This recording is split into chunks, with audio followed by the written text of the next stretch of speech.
और ये तस्वीरें सीधे कजान शहर रूस से सामने आ रही हैं। द्विपक्षीय वार्ता होते हुए भारत और चीन की इस वक्त आप ये तस्वीरें देख रहे हैं और एनएसए अजीत डोभाल वहां पर साथ बैठे हुए हैं। इसके अलावा विदेश मंत्री एस जयशंकर भी खुद इस वार्ता में शामिल हैं। प्रधानमंत्री नरेंद्र मोदी अपनी बातें रखते हुए बेशक कई सारे ऐसे मुद्दे हैं जिसमें भारत और चीन आपसी सहमति बनाने का प्रयास करेंगे। एलएसी में जिस तरीके से शांति समझौता हुआ, अब उससे आगे महत्व केवल हमारे लोगों के लिए ही नहीं, लेकिन वैश्विक शांति, स्थिरता और प्रगति के लिए भी हमारे संबंध बहुत अहम है। एक्सेलेंसी, सीमा पार पिछले 4 वर्षों में उत्पन्न हुए मुद्दों पर बनी सहमति का हम स्वागत करते हैं। सीमा पर शांति और स्थिरता बनाए रखना हमारी प्राथमिकता रहनी चाहिए। म्यूचुअल ट्रस्ट, म्यूचुअल रिस्पेक्ट और म्यूचुअल सेंसिटिविटी हमारे संबंधों का आधार बने रहना चाहिए। आज इन सभी विषयों पर बात करने का अवसर मिला है। मुझे विश्वास है कि हम खुले मन से बातचीत करेंगे और हमारी चर्चा कंस्ट्रक्टिव होगी।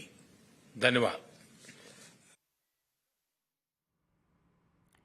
और द्विपक्षीय वार्ता की तस्वीरें और प्रधानमंत्री नरेंद्र मोदी को आपने सुना किस तरीके से अब जो बातचीतें होंगी वो कंस्ट्रक्टिव होंगी, ये प्रधानमंत्री नरेंद्र मोदी की ओर से कहना था।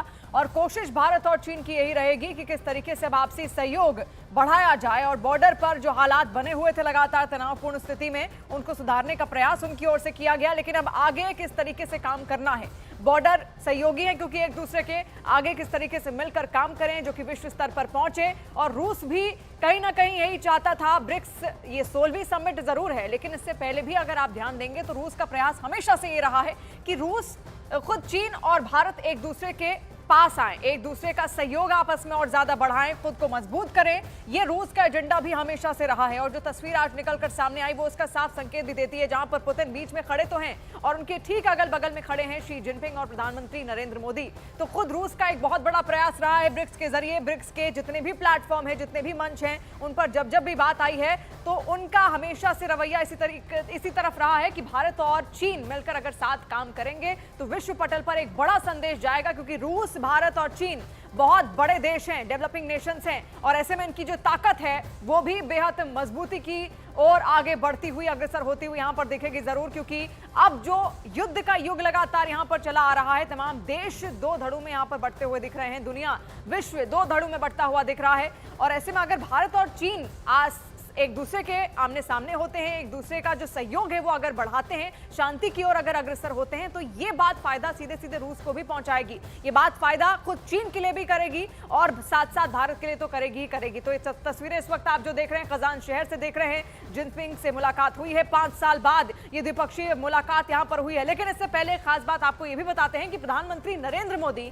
9 बार चीन भी गए हैं। 4 बार तब जब वो मुख्यमंत्री रहे थे गुजरात के, और 5 बार तब जब वो प्रधानमंत्री बनते हैं। तो ये जो मुलाकातें हैं कई बार कई मंचों पर, अलग अलग मंचों पर, कई बार अनौपचारिक तरीके से हुई हैं, कई बार औपचारिक तरीके से हुई हैं। लेकिन ये जो वार्ता हुई है, ये द्विपक्षीय वार्ता जो हुई है, द्विपक्षीय बातचीत जो हुई है, ये 5 साल बाद हुई है, जो कि बेहद अहम भी है। और पूरे विश्व की नजरें इस पर टिकी हुई थी। और जो तस्वीरें आज आप देख रहे हैं, विश्व की नजरें इस पर लगातार थी कि क्या बातचीत होती है भारत और चीन के बीच में। और इसका जो संकेत था वो तभी मिल गया था जब बॉर्डर पर, यानी कि एलएसी पर, लाइन ऑफ एक्चुअल कंट्रोल पर स्थिति को नियंत्रित करने का प्रयास कर लिया गया था भारत और चीन की ओर से। क्योंकि शांति समझौता वहां पर हो जाता है और जो दोनों ही सेनाएं हैं अब वो पीछे हट चुकी हैं। पेट्रोलिंग हालांकि वहां पर लगातार यहां की जाएगी। तो ऐसे में तब से कयास इस बात के लग रहे थे कि जब ब्रिक्स समिट में खुद रूस जाएंगे प्रधानमंत्री नरेंद्र मोदी, तो बातचीत यहां पर जरूर की जाएगी, द्विपक्षीय वार्ता यहां पर हो सकती है चीन और रूस के बीच में, और वही होता हुआ दिखा भी।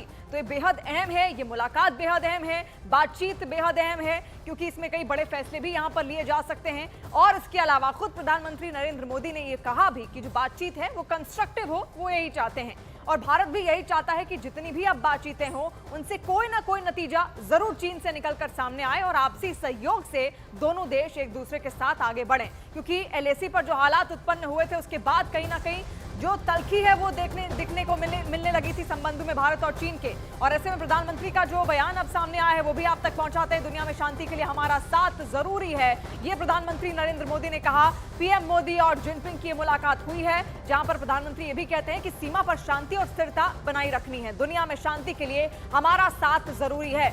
तो बड़ी बात यहां पर खुद प्रधानमंत्री नरेंद्र मोदी की ओर से कह दी गई है। शांति की बात वो हर मंच पर करते आए हैं। रूस यूक्रेन का युद्ध हो तब भी उनकी ओर से कहा गया था, इजरायल हमास एक दूसरे के आमने सामने थे तो भी उनकी ओर से कहा गया था, और हमेशा वो शांति के समर्थक रहे हैं। तो जिस भी मंच पर जाते हैं सबसे पहली बात उनकी ओर से यही दोहराई जाती है कि शांति सबसे ज्यादा बेहद जरूरी है। और अब चीन को उनकी ओर से संदेश भी यह दिया गया है कि हमारा साथ, यानी कि भारत और चीन का साथ, अगर आगे हमें बढ़ना है विश्व में, एक साथ तो बहुत ज्यादा जरूरी है इस पूरे विश्व के लिए। एक्सेलेंसी, आपसे मिलकर खुशी है। और जैसा आपने कहा 5 साल के बाद हमारी ये फॉर्मल मीटिंग हो रही है। हमारा मानना है कि भारत और चीन के संबंधों का महत्व केवल हमारे लोगों के लिए ही नहीं, लेकिन वैश्विक शांति, स्थिरता और प्रगति के लिए भी हमारे संबंध बहुत अहम है। एक्सेलेंसी, सीमा पार पिछले 4 वर्षों में उत्पन्न हुए मुद्दों पर बनी सहमति का हम स्वागत करते हैं। सीमा पर शांति और स्थिरता बनाए रखना हमारी प्राथमिकता रहनी चाहिए। म्यूचुअल ट्रस्ट, म्यूचुअल रिस्पेक्ट और म्यूचुअल सेंसिटिविटी हमारे संबंधों का आधार बने रहना चाहिए। आज इन सभी विषयों पर बात करने का अवसर मिला है।